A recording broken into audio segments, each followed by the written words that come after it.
Hello, peeps. So, what's a metaphor? So, I heard a metaphor from Dicken Bettinger. He's one of our mentors in the 3P world. And it's amazing how we come up with metaphors for life. And bear in mind that the intellectual types, and that used to be me included, I would intellectualize everything, right? I would analyze it to death, so that when you get in that intellectual thinking, of course you're going to break down a metaphor because it's not intellectual. There was an amazing,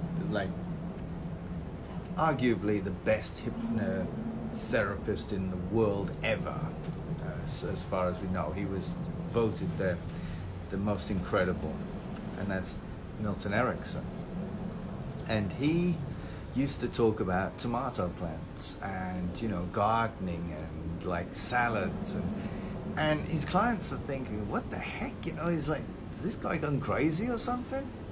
And yet, lo and behold, their anxiety would start to diminish, or their phobia had gone, or whatever it was. They'd stop biting their nails, because the unconscious, the metaphor speaks to our symbolic nature, our unconscious nature.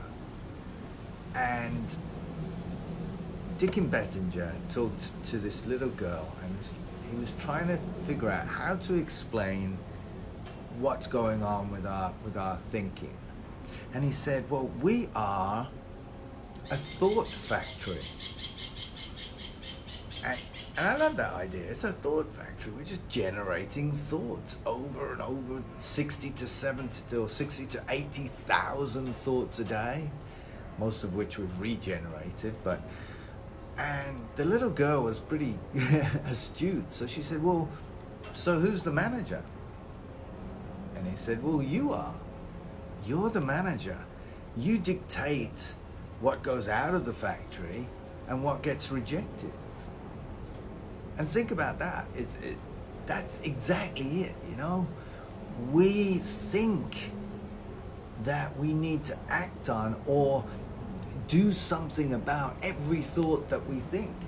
Now, we know that's not 100% true, because otherwise that's basically people who have lost all sense of reality, because they cannot dictate which thoughts are real and which thoughts aren't, so they act on everything. So we have some semblance there of what's real, what's not. But a lot of the times we get it wrong. A lot of the times we get a feeling of feeling sad, and we think that must mean something. So then we start thinking all thoughts of why we're feeling sad, and then we come up with every possibility of why we're feeling sad, and now we feel really sad and we're justified. Whereas it might have been you didn't have a great night's sleep. Might have been you ate something the night before or drank something the night before. It might be a dozen, if not hundreds of thousands of reasons.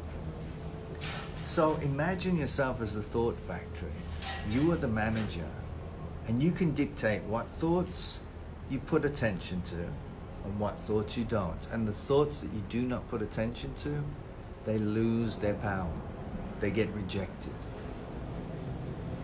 So the little girl then said, but that's the manager, but who's the boss? Well, he knew that she came from a religious upbringing. So he said, God. Now, you might not like the word God, so you might say universe, higher power, might even say your inner being. That's a beautiful metaphor, I think. And when we start to use that as our metaphor, we can start to listen to our inner wisdom and guide ourselves to a life that we want, rather than a life that we just show up and it just happens, and we think that we have no control or no bearing. Think about that and let me know what you think. All right, take care.